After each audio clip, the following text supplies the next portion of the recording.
Hi, this is Andrew Marty from SACS, and the subject matter today is workforce planning for the new normal.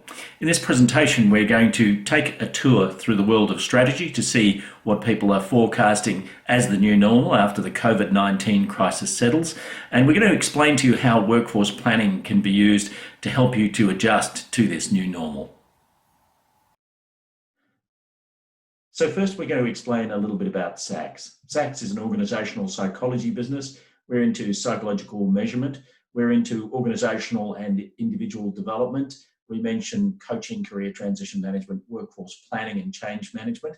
And workforce planning is an area of particular interest of mine personally, but we've also undertaken as an organisation many workforce planning processes for organisations in the private sector, in the public sector, and in the not-for-profit sector. We also design recruitment activities for clients and deliver recruitment projects. And all of our work is informed by what's called the scientist practitioner model. We are primary researchers, mainly in partnership with Deakin University. It's been a long and fertile relationship between us and the organisational psychology group at Deakin, but this is core to what we do. So basically what we do is we take an evidence-based approach to people management, and that's the approach we're going to take to workforce planning today. We're going to show you research evidence as to what works in workforce planning, and we're going to apply it in a most practical way to what is likely to be the new normal. So here are the objectives that we've set today. We're asking the question, what is the new normal likely to be? And we've considered a range of forecasts from organisations which are consulting in this area, and we're going to show you what the distillation of that research shows. We're going to talk about workforce considerations in the light of this new normal. We're going to say, well, firstly, what is workforce planning? I think that there's quite a bit of misunderstanding about what workforce planning actually is and a variety of views about what it is. We intend to show you exactly what we mean by workforce planning. And in particular, we're going to show you how it can help for, in situations like this, how to adjust your workforce to deliver whatever outcomes you need to deliver in this new normal. So, and some key considerations about the types of staff you might need in the new normal. So the first thing we're going to do is we're going to show you some predictions about the new normal. So my colleague Georgia was kind enough to pull together information from KPMG, PwC, EY, McKinsey & Company and Deloitte, so some of the world's leading consulting organisations. And what she found when she read their forecasts about the new normal is that they fell into sort of four categories. One was about work and workforce. And there was an enormous amount of stuff about reskilling people, about causing more flexible ways of working, different locations, increased virtual and flexible work, a lot of job design. Some consulting firms said that organizations would be flatter with less hierarchy, but lots of stuff in here about a positive and effective corporate culture, how it's going to be really necessary in the new normal. And this was drawn on more heavily in the next line here, the next row here, where we see a range of statements from KPMG, company culture needing to be re-examined, greater focus on employee safety and well-being in the broader possible sense, not just absence of injury, but well-being in a sense of engagement and commitment and positivity. And McKinsey and EY also said leaders being focused on causing people to feel connected. And in fact, EY said the companies may appoint chief culture officers. That will remain to be seen, but that is EY's opinion. Technology and infrastructure move towards automation, digital transformation, accelerated digitization, and basically all of these five leading consulting firms agreed that we're moving towards a more digital and a more virtual world. And finally, talking about business and operating models, one of the things that we're seeing is virtually all of these consulting firms said that they expect some version of what we're calling reshoring and insourcing. Now, regionalization and relocalization. Of course, the trend for decades has been globalization, and in politics, we've seen that politicians who are really focused on the primacy of their own country, and I guess Donald Trump is one of them, but he's certainly not the only one, they've prospered at the ballot box. And so the idea is that not only is this happening in politics, it's also happening in business strategy, that we may see relocalizing.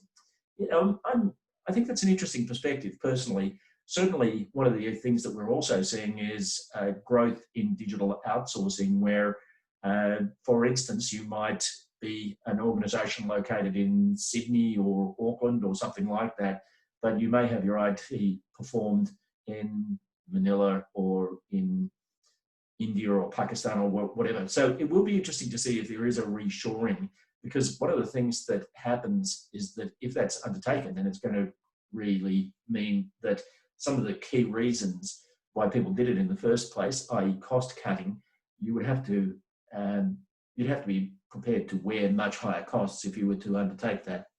And one of the things that we see in the flexibility of the workforce is that KPMG is stating that there will be a growth in the gig economy. Now, you know what we mean by the gig economy. The gig economy is where we all end up working for Uber, being self-employed, or we all end up doing our work. Let's say we're an accountant, we're going to do 2 hours of work for this organization and 3 hours of work for that organization. And I'm not so convinced about the gig economy personally, and I certainly think that this is one of the best pieces of work I've seen on this. So Robert Sabira from the University of Queensland published in The Conversation, and this was the result of an academic study. And he published an article in The Conversation saying Australian jobs aren't becoming less secure.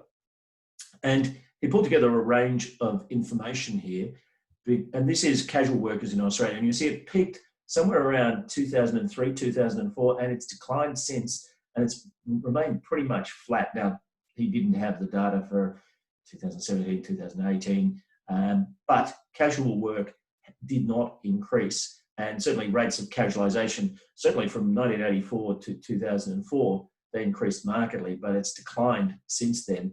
And so the rates of casualisation right now are around about 1995 levels. So the workforce is not casualising in the way that people sometimes say.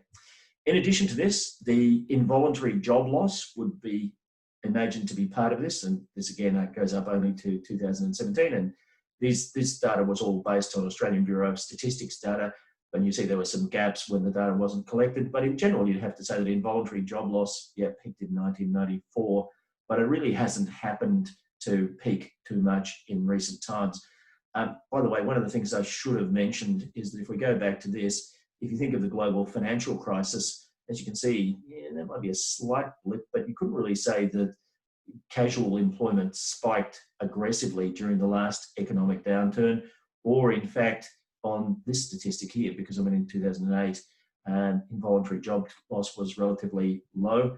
And this is self-employment. Now, I am an entrepreneur. I run and own a small company, and basically I'm kind of alarmed at the death of entrepreneurship as shown by this, because what it's showing is that from 2002, self-employment has collapsed to the point where it's now at some of the lowest numbers in history. So this is way lower than 1992, for instance. So now, statistically, this includes Uber drivers and people who are self-employed delivering pizzas, and people who are contractors to, let's say, Amazon or something like that. So self-employment is declining, or has declined quite markedly. So, and those statistics are relatively recent. They just go past 2018. So I guess what we're saying is that the gig economy is spoken about a lot, but at least in Australia, it appears to be largely a myth. And in fact, more than at any other time in history, most employees have stable jobs working for a company. So it'll be interesting to see if that gig economy effect does kick up over the next 2 to 3 years following the COVID crisis. But frankly, I'm a little skeptical on that, based on, because if you look at this self-employment in 2007, the last global financial crisis, well, there's really no spike in self-employment or in any of the other indices. Anyway, taking all of that into account, so let's talk about the things we can be certain about. One of the things that we absolutely know is that we have economic downturn. So I'm giving this presentation in July, and we've just had a statement from the Australian Treasurer where the indebtedness of Australia has increased by about 30 or 40% in a matter of months. And not only that, economically we are in a recession, as some people define it, 2 quarters of negative growth. And so economic downturn is likely to be here for some time, and I'll show you some other stats on that. But so economic downturn historically tends to lead to a focus on sustainability rather than growth. Now, in commerce, that means that people focus on their profits and on their margins rather than seeking double, triple digit growth year on year. In other words, people want to stay alive. Cash is king. So you'll find that as the economic downturn grinds on, what you'll find is that people will pay more slowly, people will seek to collect more quickly if there are debts owing. So cash is king. People who've got cash, because what you get in economic downturns is asset deflation. The price of things decline, the prices of houses, the prices of shares sometimes decline, the prices of assets like equipment quite often decline. So if you actually have cash, this puts you in a very powerful position. And we do find that companies that are in the world of commerce start to manage much more for cash flow and for profit than for growth. And that really requires a different mindset, doesn't it? If you're hell-bent on growth, then you may be prepared to give up margins to do that. One of the things that certainly appears to be happening and tends to happen in times of economic downturn is a strong drive for flexibility, hesitancy to spend money from everyone and everything. I mean, what will we spend money on? Well, we kind of almost have to have a gold-plated return on investment if we're happy to spend money on something. Greater caution from purchasers of services and also greater consumerism. We do find in times of economic downturns that consumers become more concerned about their rights. I mean, more, hey, I'm paying money for this. I really want an excellent service. And we do also find that people's service provision tends to improve during tough times. Service providers individually, the employees who are providing service, tend to be more committed to that. They're sometimes fearful for their job and keen to look after an organisation that's looking for them. And also you get changes in availability of talent. This is something that absolutely happens. And so we get one of the things that we also know, apart from economic downturn, is that there's highly likely to be an increase in remote working. So all of the consulting organisations that we mentioned earlier, they are all saying that there's likely to be an increase in remote working. Plus, with organisations being under financial pressure, I mean, why would you have 5 hectares of office when you could have 2 and everybody working remotely? Also, of course, technologies have increased the capability to work remotely. And the question I would ask is, will we really get in a plane for a 2-hour meeting in future? So right now I'm working with clients the length and breadth of Australia and actually beyond in some cases. And historically, they may well have expected me to go to Sydney or Perth or something for a meeting to start a new project. And we're finding great receptiveness of the idea, well, especially I'm in Victoria, so we're not really that welcome in other parts of Australia right now, whereas a Zoom meeting or a Teams meeting or a WebEx meeting seems to get the job done. So those are some things that we can be certain about. And one thing that we can be less certain about, but I think is quite likely, and certainly the consulting firms are saying this, strategy based on a memory of COVID-19. So after the dust settles, we may well see that people are going to be very keen to catastrophe-proof their businesses. So I spoke to a gentleman who owns a range of restaurants and other venues, and basically they went from a prospering business to losing 97% of their revenue overnight. I mean, that is about as catastrophic a business problem can be. So how do you protect yourself against that? Well, certainly there's lots of people, one of the things that we are seeing is lots of people taking interest in risk management methodologies to try and manage this in the future. And I guess the other thing is localization. Will there be a trend away from globalization? I think that's a fascinating question. And it's certainly one that we will see the answer on over the next few months to years. But that really is interesting stuff if we reverse the trend of globalization. So I wanted to talk to you a little bit about economic downturn and what that tends to do from a talent point of view. And in order to do this in context, we had a look at Harvard Business School study of business strategies in recession. Now, one of the authors of this study was the Dean of Harvard Business School, so we presume that he's informed on the topic. And what they did is they looked back at economic downturns, recessions. Look back at about 5 or 6 of them over the past 20, 30 years in the United States of America. And they found that irrespective of whether it's in the United States of America or where else, they found that there were 4 main strategies. So strategy number 1 was cost cutting, to say, okay, we're going to cut our way out of this. We are going to cut the organization to the bone. We're going to dump staff. We're going to review our supply chain. We're going to do everything to get costs as low as possible. So that's strategy number 1. Strategy number 2 is aggressive promotion of growth. So they found that there were a number of organizations that when things got tough, they pumped up their advertising budgets and they took sponsorships and they basically tried to promote their way out of economic downturn. Strategy number 3 is both, where you cost cut and you aggressively promote both. They mentioned in the article, by the way, that this is a very hazardous way to go because, of course, the people who are being cost neutralized tend to resent the fact that other parts of the organization are being heavily funded for marketing. It's a difficult sell to your workforce, and so you can run into pretty substantial corporate culture problems if you use that combination. Strategy number 4, they called a progressive approach of trying to do everything with excellence. So being more flexible, being more innovative, engaging in more experimentation about better ways of doing things. And in particular, evidence-based decision-making, not trusting people's impressions, saying, okay, well, let's see what the evidence is on this and making good decisions. And keeping very close to the customer. Now, it's probably no great surprise, but what they found is that the strategy number 1, 2, and 3 were nowhere near as successful as strategy number 4. Strategy number 4 was by a long way the most successful way of becoming profitable after recession. But there were some quite sobering other findings. One of the things that they found in the United States, and these were largely big companies that were affected in this way, but recessions rarely last less than 3 years. So the downturn that we're in Australia, I know people have talked about this V-shaped recovery. If that's true, that's really unusual. Most recessions tend to dampen things down for 3 years or more. Let's hope it doesn't do that, but I think we have to plan to be ready for 3 years of economic hardship.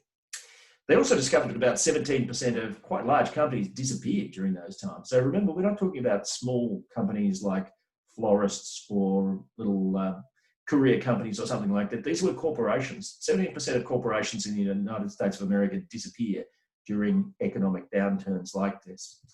And what they also found is that most companies take 3 years after the end of a recession to truly recover. So if recession starts and lasts for 3 years, you really look at 6 years before they recover the true prosperity that they had in terms of profits and revenues before they recover, in effect. So that's sobering stuff. And it says that you're betting heavily if you feel that all of this is going to turn around really quickly.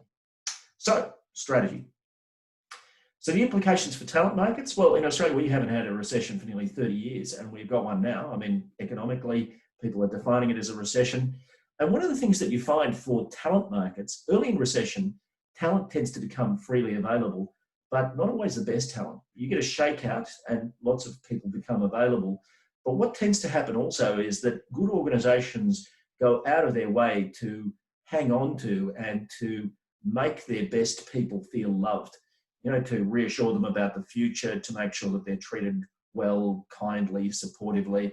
So you can get this surge in advertising volumes or in ad response volumes. I remember in the last significant recession in Australia, I was in recruitment at that time, and early in recessions, we were getting huge ad responses, 400 for a job that historically would have had 30, 40, 50.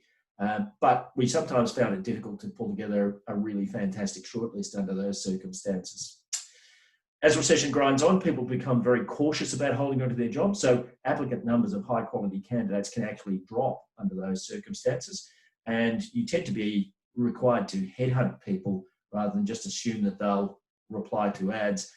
Demand for revenue generating roles tends to hold up better than support or admin roles, accounting. Now, IT has historically been affected by economic downturns quite adversely. But in fact, if this big digitization trend happens, then maybe they're going to be they'll be seen as revenue generating, and so they will be key, perhaps, but time will tell. And as recovery comes, you tend to find pent-up demands for job changes and a huge lift in recruitment markets. So when the recovery starts, I mean, in employment markets, often it takes a year, maybe 2 years, but then when recovery comes and people start to feel more confident, you get this huge surge of activity. People quit their jobs, they start taking other jobs, and the recruitment markets lift very rapidly. And paradoxically, you can also get a lift in talent because people, rather than hanging on to the chair that they're in, they start to become a bit more creative about the jobs that they will apply for. The implications for talent, rather than just the talent market, are you tend to need new competencies. So if you think of strategy 4 in the example that I gave earlier, an excellence perspective, doubting everything about the way that we've done things historically, and we can find better ways to do them. So people who tend to get through economic downturns well are very restless about doing things better, and they tend to doubt everything. Okay, this is the way we've done it. That of itself is a reason to doubt it. Let's see if we can find a better, cheaper, easier, and frankly, more fun way of doing things. And that creates a need for agility and flexibility. And we'll talk about some of the psychometric characteristics that give this to people. A contribution to a positive and responsive corporate culture. So we're looking for people who can contribute to that, positive, optimistic, committed people. Contribution to digitization. So that's where your technical staff, not just pure IT staff either, but also perhaps learning and development staff that can cause people to develop these skills. Also staff involved in things like analysis of business needs so that they can really scope the digitization process effectively. Remote employees, well, everybody's telling us that we're going to have more remote employees, and I think that's highly likely. We certainly know, as I mentioned earlier, that people are downsizing their offices. So short of hiring in a lot of new space during a time of economic downturn, well, that means that you're going to have structurally large numbers of remote employees for quite a long time. And of course, that also means that you need leaders with the skills to lead a remote workforce, which is really quite a different leadership challenge. I do have a presentation on that topic, the skills of leading a remote workforce. So I want to talk to you about how workforce planning can help with all of this. We've outlined what we assume some of the characteristics of the new normal will be, and I think some of those forecasts we can rely on quite heavily. So the first thing that we're going to do is we're going to give you a scenario. I've invented a company, and by the way, I wish that I could have thought of something more creative than XYZ Corporation, but this is not a million miles away from some clients that we're dealing with at the moment. So what I mean by that is that we are dealing with organizations, and this is a health service organization. So let's say it's 350 people, it's a commercial organization, needs to make a profit, it's not a government entity. And what they've discovered is that their volumes have been hit hard. So they're in tough economic times, and many organizations are discovering that. By the way, you may notice that your GP is particularly helpful and responsive at the moment because GPs have been really hard hit by this economic downturn.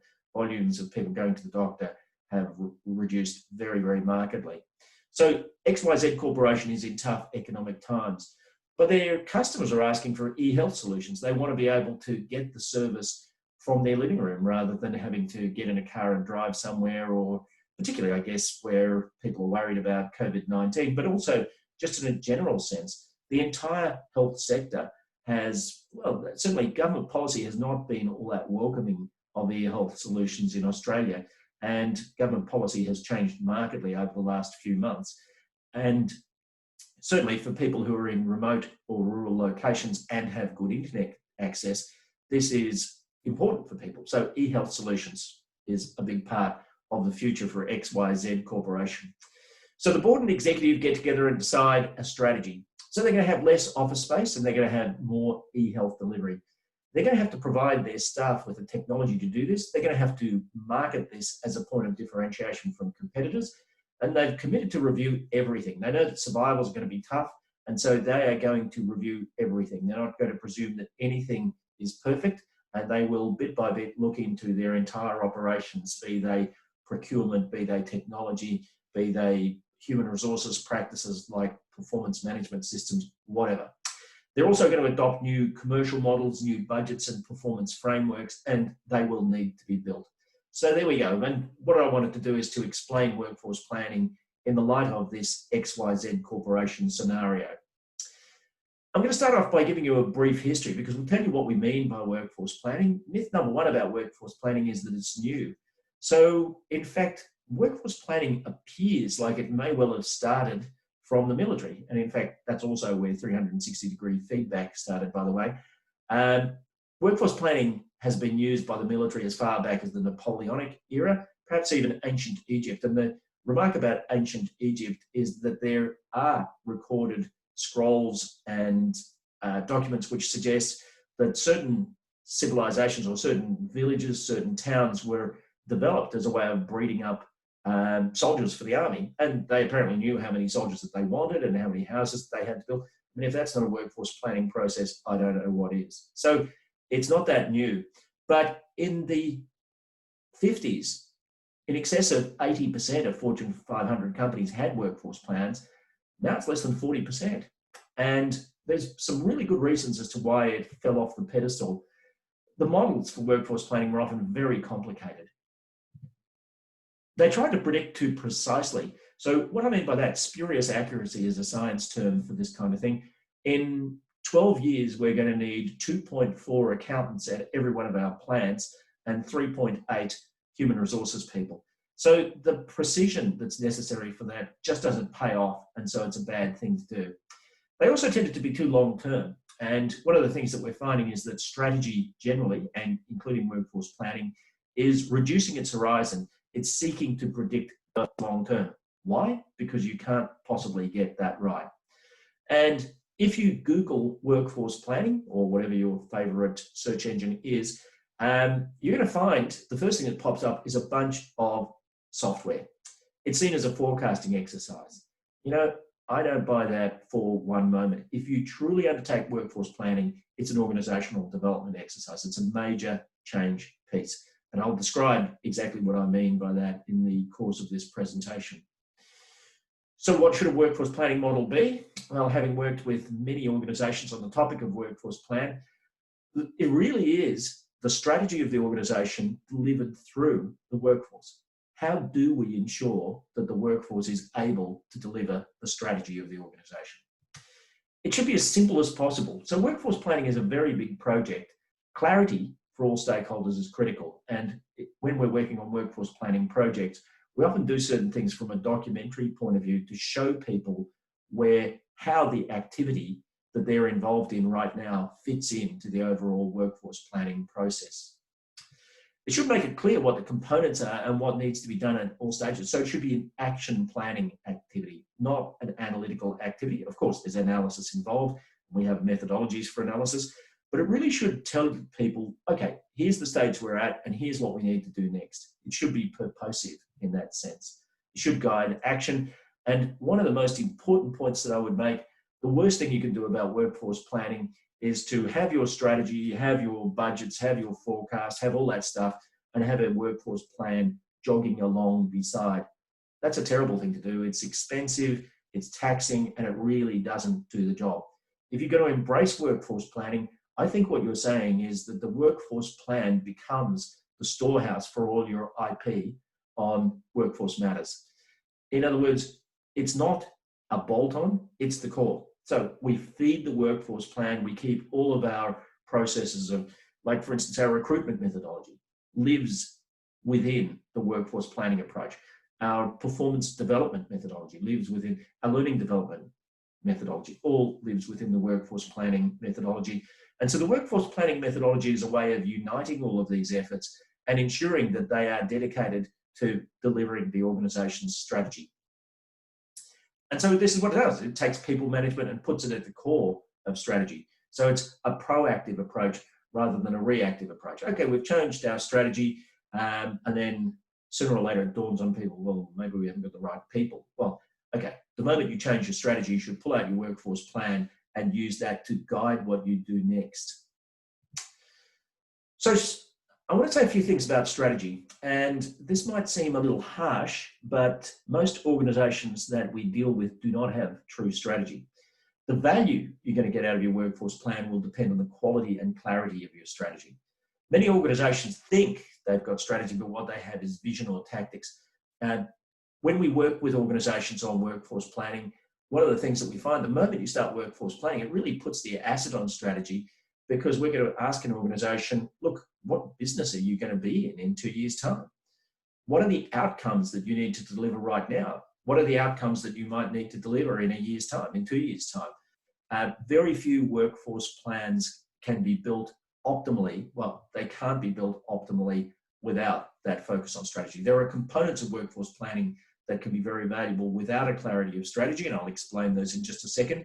But if you want a really effective workforce plan, it should deliver the strategy, and that puts the acid on strategy, because all of the workforce projects that we worked on have required definition of strategy from the client organization. So we find that you have high-level strategies or perhaps low-level work plans, and the gap in the middle about how the high-level visual conceptual strategy gets delivered, that's what's often missing. Not always. We've worked with clients who've got that, but it's amazing how often we've had to work with a client to develop clarity. So we believe that the simplest way of doing this is by focusing on defined outcomes. Okay, so I'm going to show you a process that we call cascading strategic intent, and we've run this for many organizations. So if you have a high-level strategy, and you may have a document that says a bunch of things about where we want to go to as an organization, what we want to do, my first question is, well, how are you going to measure this? Now, we invented a term, real-world outcomes. Now, that's not a commonly used term, and you may wonder why we invented this term. The proposition is that if you want to create clarity about an organization, what you do is you clarify 5 to 7 outcomes that the organization needs to achieve. So what do I mean by an outcome? An outcome might be, hey, we want to achieve 20% profit. An outcome might be, we want to achieve certain levels of customer satisfaction. An outcome might be, we want to achieve speed to market because we're in an innovation business. So our average speed to market needs to be this. An outcome might be, we need certain levels of engagement from our employees as measured by a certain thing. So if you have these 5 to 7 real world outcomes, I'm going to say that you can have effectively, let's say, about 20 indicators of those 5 to 7 real world outcomes. And in fact, it's interesting, I'll use this term later on in this presentation, but in the United States of America, people who are on boards of corporations quite often use the phrase 20 is plenty. In other words, if you can't see whether the organization is succeeding or failing with 20 numbers, then you need to simplify. You need to find a better form of reporting. But one of the things that we know, you may wonder why 5 to 7. This is from the work of 2 psychologists called Locke and Latham. And Locke and Latham discovered that most people can meaningfully and effectively pursue up to about 7 goals. If you've got more than 7 goals, a lot of people can't keep 7 goals in their mind. And so 5 to 7 is a good number for that. As I say, at the organizational level, you might have indicators within those goals, but 5 to 7 outcomes is a good way of creating clarity about what the organization is about. So that's at the organizational level. Then you have your groups or divisions or departments or whatever you want to call them. Similarly, 5 to 7 real world outcomes. At the branch, 5 to 7 real world outcomes. And at the individual level, the staff member, 5 to 7 real world outcomes. Now, what this allows you to do is if you define these outcomes, and especially if you define how they're going to be measured, and the measurement, by the way, doesn't need to be purely objective. I mean, I mentioned, for instance, customer satisfaction. Well, that's entirely subjective, but it's really important. So I also mentioned the engagement of staff. If you feel that that's one of your outcomes that you want to pursue, well, okay, build that in. That's subjective too. This doesn't have to be all purely objective, but it does have to be clear and it does have to be measurable. Now, if you do this, what this allows you to do is to cascade the strategy down into all of these different areas because, all right, well, this is a group which is involved in sales, let's say. How is this group and their outcomes going to support the outcomes of the organisation. Let's say that this is a service provision area. Similarly, how does these outcomes plug into the organisational outcomes? And clarity comes from simplicity. This is one of the most important things that I can say about the psychological process of clarity. Clarity comes from simplicity, and it's killed by complexity. Now, this can also be defined at an individual job level. It may interest you to know that research suggests that most job definitions don't work. And the reason that they don't work is because they are lists of tasks. Firstly, what do I mean by don't work? Well, if you measure levels of job clarity from people who have task-based job definitions, so task-based job definition is a list of things that the person needs to do, and you compare their level of clarity with people who have no job definitions, there really isn't much of a difference, which suggests that people put a lot of effort into writing task-based job definitions and they really don't do much. One of the other things that happens with task-based job definitions is that they become stale in a matter of moments, days, because the tasks that were relevant at day one of a person starting a new job may well be quite different in day 10, day 20, day 500. So what's the alternative? Outcomes. You have 5 to 7 defined and measurable outcomes for each job. And again, the Lock and Latham rule applies. If you have more than this, it means that the job is poorly constructed. We often, in workforce planning, we might do job analysis to see how a job hangs together. And one of the things that we find is that if you get up more than 7 outcomes, 7 true outcomes for a job, we'll quite often say, well, look, you need to redesign this job. Maybe you need to split it, because it's beyond most human beings to pursue more than about 7 meaningful outcomes at once. So once you've identified the outcomes that the job needs to deliver, so customer satisfaction, cost cutting, quality of service that's delivered, quality of products that's delivered, all of those sorts of things. Once you've got your outcomes, then you need to identify the competencies necessary to deliver those outcomes. So what skills do I need? What experience or qualifications might I need? And the attributes, which are style, behaviors, approach, those sorts of things. Now, you can imagine, let's go back to the XYZ Corporation. So I am a counsellor, just to use an example, and I am providing face-to-face services. Along comes COVID-19, along comes a whole bunch of cost pressures on my organisation, along comes consumers who are saying, no, I want e-health. So I have to deliver my services over Zoom, Skype, WebEx meetings. So do I have the skills necessary to do that? Well, in fact, I may well need to learn new skills in order to do that. Do I have the experience or qualifications? Well, maybe qualifications don't matter that much because I'm a qualified counsellor, but maybe the experience that I need is to learn how to, to get positive experiences with delivering e-health so that I feel confident to do that. And the attributes, the style, the behaviours, well, in fact, I'm working with a couple of organisations that provide counselling or other e-health based services, and to try to convince a traditional counsellor that counselling can be done in a digital environment can be very difficult. So it needs to be a change of attitude. By the way, there's strong research evidence that even things like clinical psychology can be delivered quite effectively using digital means these days. So under those circumstances, maybe there's a change of attitude that needs to take place. Because if I'm a good counsellor face-to-face, but I'm just against the idea of digital counselling, I'm going to do a bad job because I won't buy in, at least in the first instance. And maybe there needs to be some work on my attributes, my attitudes, my behaviours to make it appropriate for a digital service provision environment. So, outcome-based job definition. So this turns strategy into accountability, creates accountability at all levels. It's a governance structure because you can build an accountability framework which links the organisational outcomes to the divisional outcomes, to the group, work group outcomes, to the individual outcomes. As I say, avoid myriad KPIs. I know once you start KPIing, KPIs tend to be a little bit like rabbits. They breed of their own volition. 20 is plenty for an organisation at an organisational level. And as I mentioned earlier, clarity comes from less than more. So our recommendation for XYZ, and remember, this is all in preparation for workforce planning. you need to get your strategy right. They need to do an outcomes assessment based on the new strategy.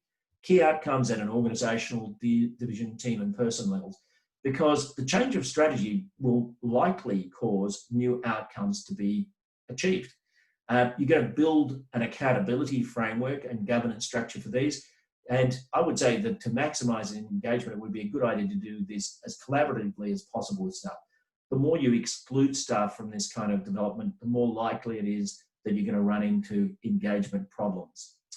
And they need to probably concurrently undertake workforce planning to ensure that the workforce necessary to deliver the new strategies in place. So clearly, if you're pursuing new outcomes, you're going to need new competencies, but the competency development stuff is within the world of workforce planning. So the workforce necessary to deliver the new strategy will be in place once you've done your workforce planning process and then enacted that workforce plan. So here's a model of workforce planning. This is the SACS model of workforce planning, which we have used on many projects associated with workforce planning. And the components here, you've got the current state, you've got the future state, you've got a time horizon, you've got a thing called people plans, and you've got enablers at the bottom here. I'm just going to take you through each of these components and say how this would relate to the challenge for XYZ Corporation. So the current state in the environment is, where are you now? What are your demographics? What's your staff retention and turnover? What's your talent gaps? What's your hard to resource areas? Remember, what we're talking about here is the here and now, because this tells us the platform that we have to create the workforce of the future. So for instance, as we turn our attention to the future, if we decide we're going to need more of a particular type of talent, and we're already short of them, well, obviously we've got a big workforce planning challenge that needs to be turned around quickly, and workforce planning, the current state analysis will help with that. So you might benchmark on those sorts of things. You might consider environmental factors such as competition, numbers of graduates, availability of certain talent. You might consider things like, well, clearly people are considering things like, I mentioned that catastrophe proofing the business issue. Well, that's clearly an environmental factor. If it weren't for COVID-19 and economic downturn, you wouldn't bother yourself about that so much. So the workforce plan has to adjust to the circumstances that you're in. So it's a fascinating exercise, and it's one that could yield immediate values.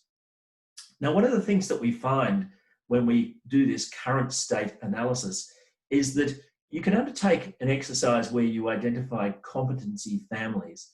Let me just explain what we mean by competency families. We've often found that when you do the analysis of outcomes that people need to achieve, new business development, you'll find that people could be called different things, but really what they're trying to do is to achieve similar outcomes, which might be a combination of customer satisfaction and business growth. Clinical service providers, you might find that there are a group of people who are called different things, but they are trying to achieve the outcome of high levels of clinical care, good outcomes from a clinical point of view, high levels of customer satisfaction, probably some efficiency and things like that, IT people, quality management people, etc. We've worked with organisations. I remember we did one project with an organisation that was about 3,000 people, and we found that about 80% of their staff fitted into about 8 to 10 competency families. And we knew that they were competency families because in each of the families we identified, they were pursuing similar outcomes and they required similar competencies, but they were called all sorts of different things. Now, competency family analysis can be incredibly valuable. It could be incredibly valuable from a succession planning point of view, because it can say to you, well, look, this job, which is called X in this region, is actually pretty similar to this other job in another region, which is called Y. Now, you can see the benefits from a training point of view. You can aggregate your training needs and provide them to competency families rather than to individuals or to work groups. It's also great from a recruitment point of view. By identifying your competency families, you can build recruitment methodologies targeted at acquiring staff who will fit within those competency families. It's fantastic from a succession planning point of view, because now that we've identified that all these people with different titles are in one competency family, it may mean that we can create a more effective and freer internal career market to move this person from this job to this job, or from this location to this location. So the benefit really is that it simplifies the workforce planning effort. It simplifies workforce management too, because of the aggregation that you can get. It's much easier to deal with 8 competency families than with 3,000 employees, let's say. And we've often found that when you do the competency family analysis, the client's saying, hey, well, that's interesting. I didn't realize that these are pretty much the same sort of jobs in a sense. So competency family analysis can be a good thing. Now, this is our theoretical XYZ corporation. This would not be the only competency families for an XYZ corporation, but that'll do for the moment just to explain the concept. So there are a number of issues for XYZ in this current state analysis. So what's the capability of their current workforce for the technological challenges they face? And it may be worth doing what's called a hidden talents analysis. We've done this for many organizations. So a hidden talents analysis is, let's say that XYZ Corporation needs to provide their services on web-based technology more. So what if you've got people doing other jobs, but they have a web-based background in some way? Maybe they've got hobbies.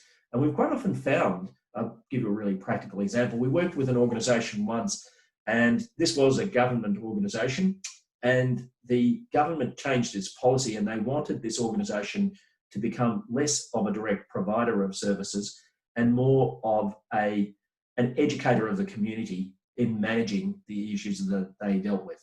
So they had to go from service provision, 100% service provision, to about 50% service provision and about 50% education.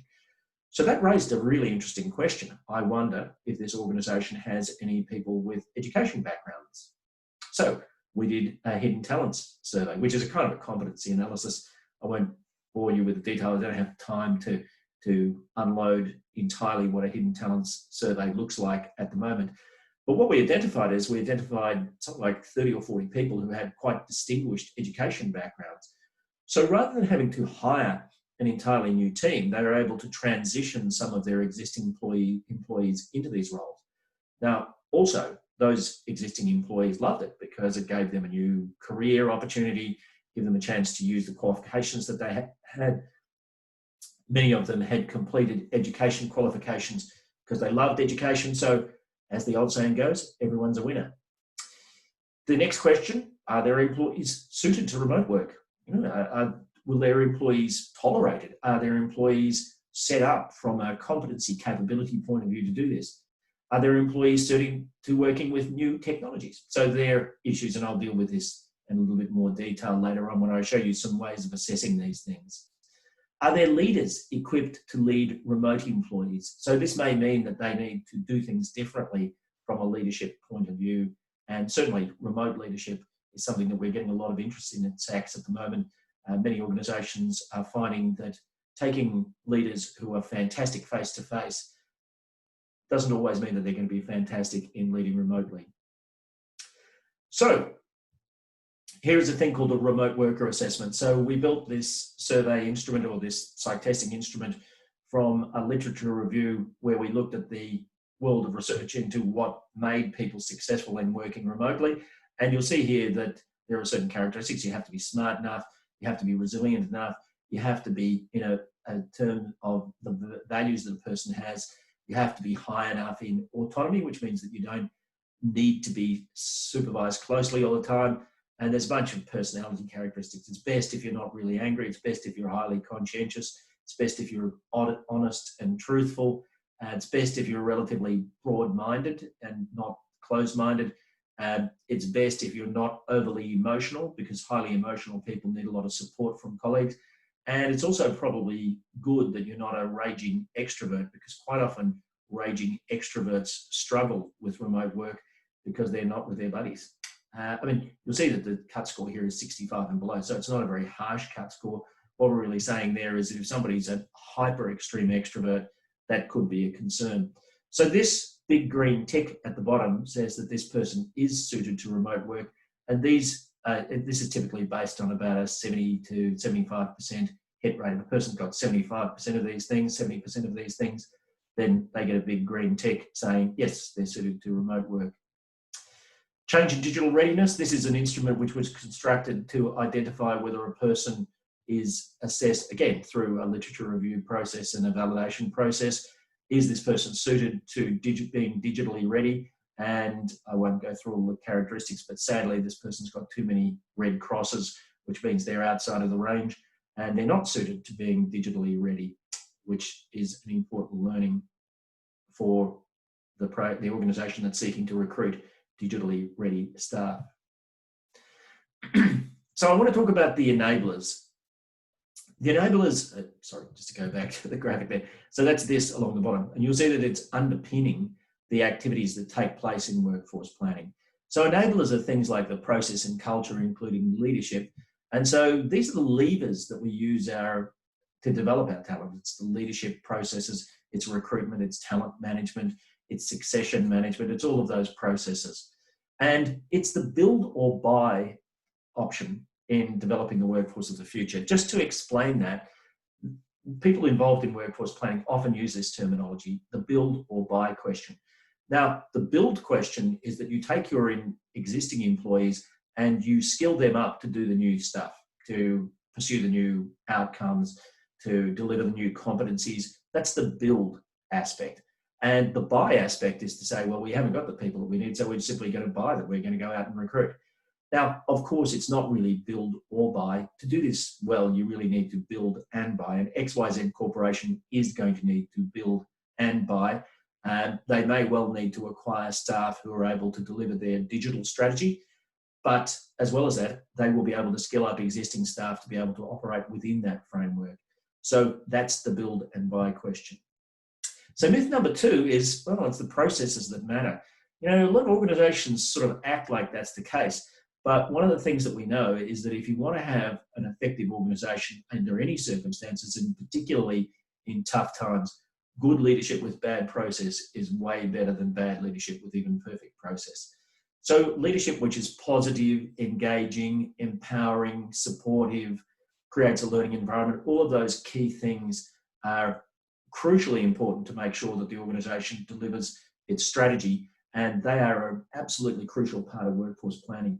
And it does vex me somewhat that I see workforce planning models that don't even look at the question of what's your culture like? What's the behaviors of your leaders and employees like?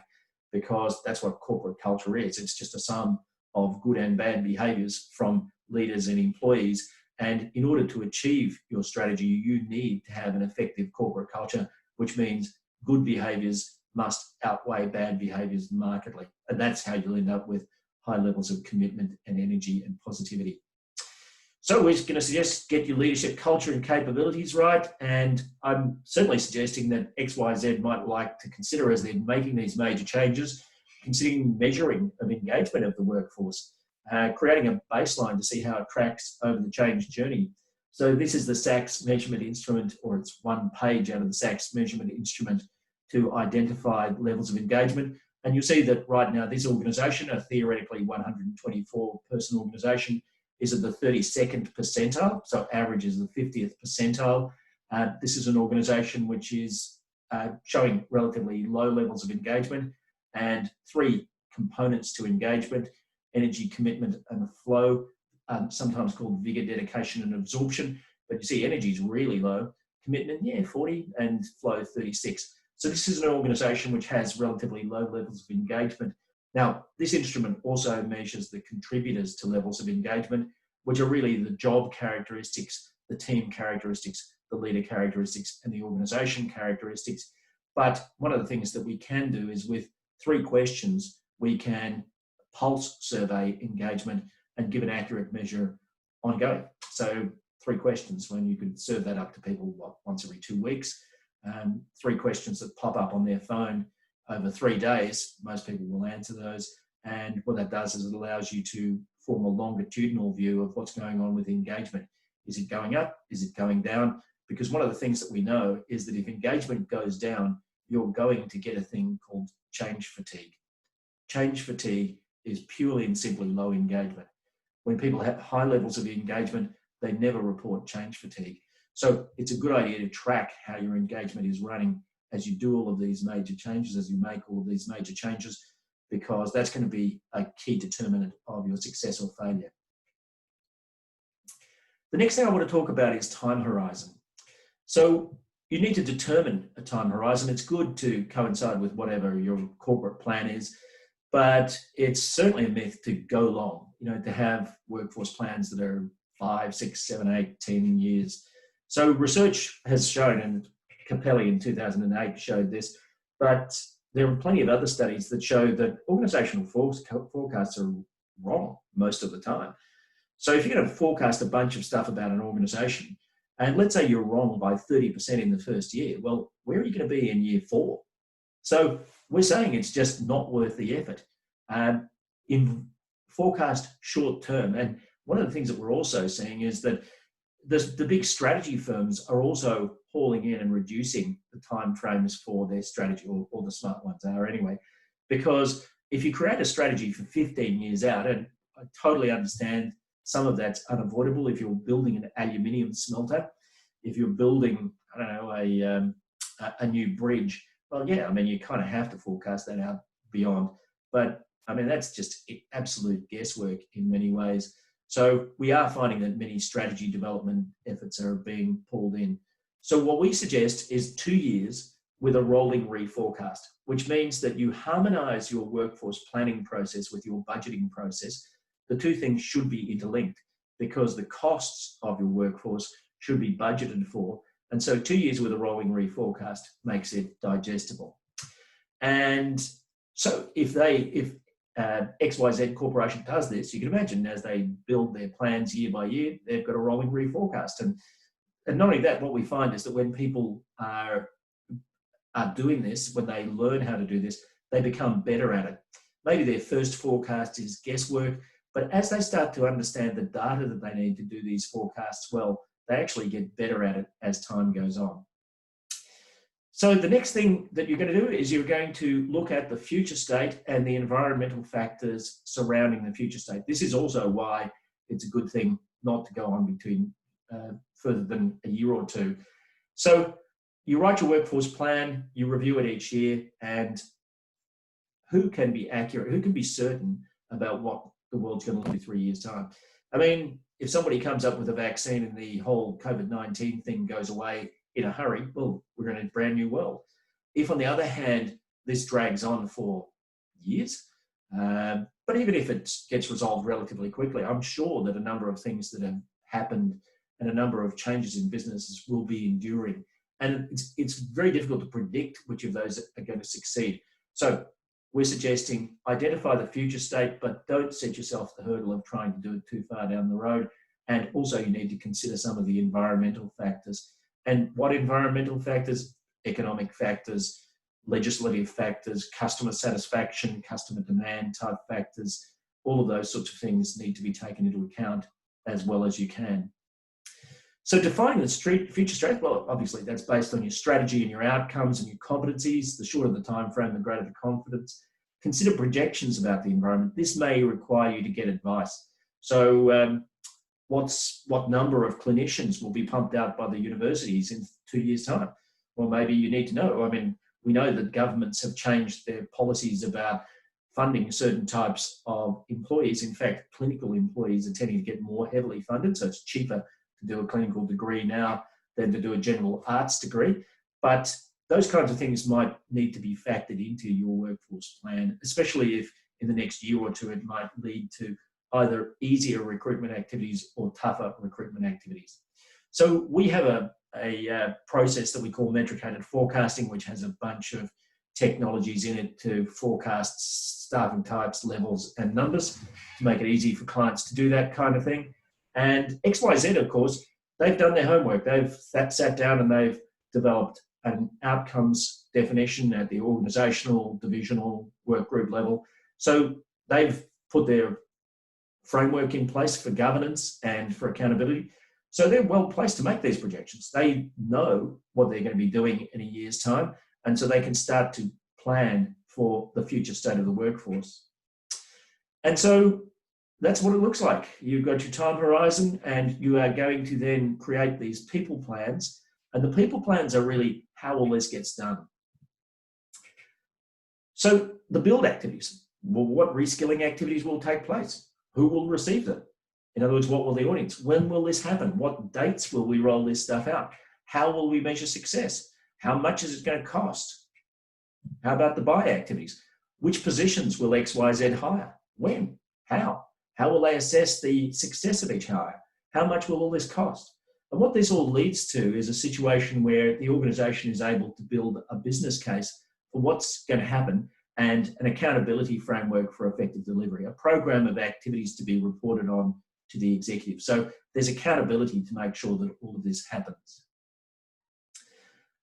So finally, XYZ, and you for that matter, should base the workforce plan on this rolling reforecast model. The model is constantly correcting and moving forward, but this is really important. So something happens and we reset our strategy.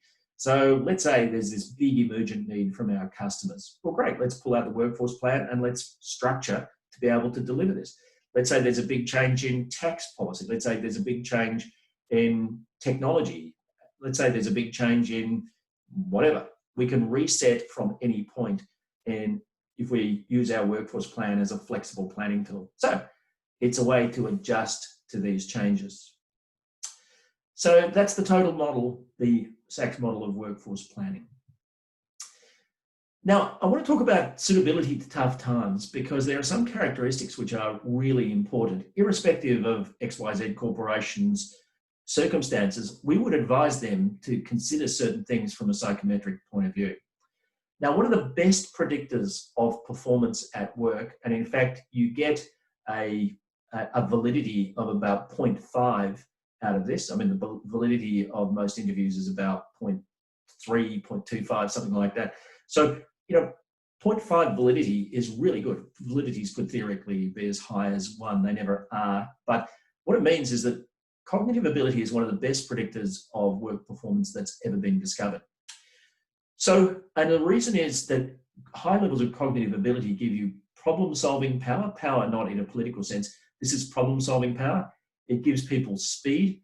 Smart people do stuff more quickly, and it also gives trainability. So trainability means I learn quickly. I remember things quickly. I'm going to say to you, economic downturns are a really good time to have smart staff. If you're not recruiting using cognitive ability as an assessment, I would strongly encourage you to consider doing so, because people with higher cognitive ability are much more likely to adapt. They are more flexible because they learn quickly. This is not the only thing, of course, but a smart workforce in tough times is very, very valuable. It's valuable in good times, but especially in tough times. What it may mean is that you can have less staff who are in fact easily delivering the outcomes rather than having larger number of staff who are delivering the outcomes, but that you need to have larger numbers because the cognitive ability is lower, so they just don't get through things as easily and as quickly as people with high cognitive ability. And so that's what this would look like. I mean, this is somebody whose cognitive ability score. This is an example from the SACS measure of cognitive ability. We use the Australian Council for Educational Research's cognitive ability tools. But you see this person, they're not really an Einstein, but they're comfortably at the top end of average for a professional population. Numerical reasoning, so this is to do with words, this is to do with numbers, and this is to do with non-verbal or non-numerical problem solving. In effect, seeing how things hang together. So this person is sound from a cognitive ability point of view. No weaknesses, good, solid cognitive ability profile. So that person is a good person to have on board. Now, if you've got leadership roles, you may well seek to have people higher than this, so above average, but that's a discussion for another time. This is an example of a sound cognitive ability profile. Then personality. In tough times, certain aspects of personality are particularly valuable. Now, some of them don't fit into this category, and I explain how to take those into account. But for any job, it's a really good thing to have people who are honest, truthful, and trustworthy. This is a thing, this is called the SACS 6. This is a hexaco model of personality, and integrity, modesty that we were calling this. The original form of that was called honesty, humility, and people who are high in this tend to do less bad stuff. They tend to lie less, they tend to steal less, they actually tend to go to jail less. So this is an important measure, and it's certainly a predictor of counterproductive work behaviours. So having a highly honest workforce on board is really useful from a workforce planning point of view. And what I would say is that another valuable thing is low emotionality. If you've got a workforce that is highly emotional, then you have challenges in leading that workforce. If they're threat sensitive, anxious, they're lacking independence, which means they want to be told what to do all the time. By the way, this is also a predictor of remote work. It's good when remote workers are relatively low in emotionality. Overly empathic means I kind of pin my emotions to other people and I feel their joy and sorrow, and I almost can't feel my own joy or sorrow without empathizing deeply with other people. The next is conscientiousness.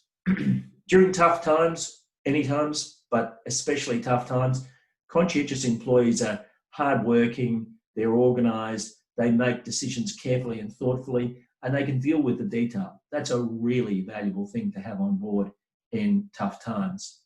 And finally, absence of anger is the degree to which people are sort of cranky, hostile, difficult.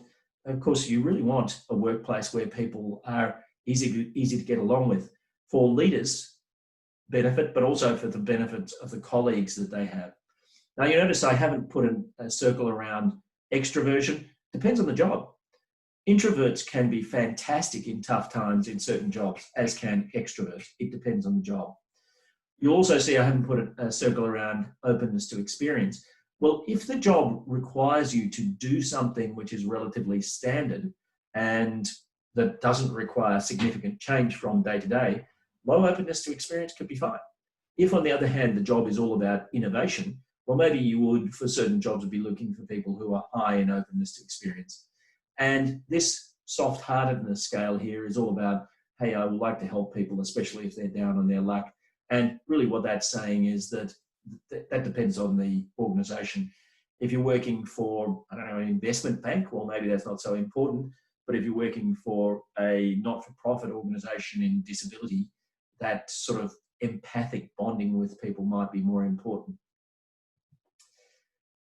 And here's a personality profile. This is a real one. And you see this person is sort of average on integrity and modesty. Well, you know, this is normed against the professional population. That's not so bad. But what is a bit of a problem is that this person is very high on overly empathic, highly threat sensitive, highly anxious, low on lack of independence, which is interesting. But what this is saying is that this person's emotionally quite a sensitive person. And yeah, as to whether that's a good thing in tough times, I'd be a little concerned about that. Extroversion. Now, this profile, very highly self-confident, which is interesting, but low in happy to be the center of attention, likes to be in company. So quite a shy, almost introverted person in some ways, but on the other hand, very socially confident. So this may be the sort of person who's going to say a lot of things, and maybe that it's sort of perhaps almost hiding a lack of confidence from them. And absence of anger. So this person is low in, doesn't have to have things their own way, which means that they're kind of likely to be a bit inflexible in the way that they want things done. They want them done their own way. Conscientiousness, very low in terms of making decisions carefully. And during a recession, do you really want somebody making decisions impulsively? You'll make up your own mind about that, but I probably wouldn't be going there. But openness to experience, this person is a real lover of new things.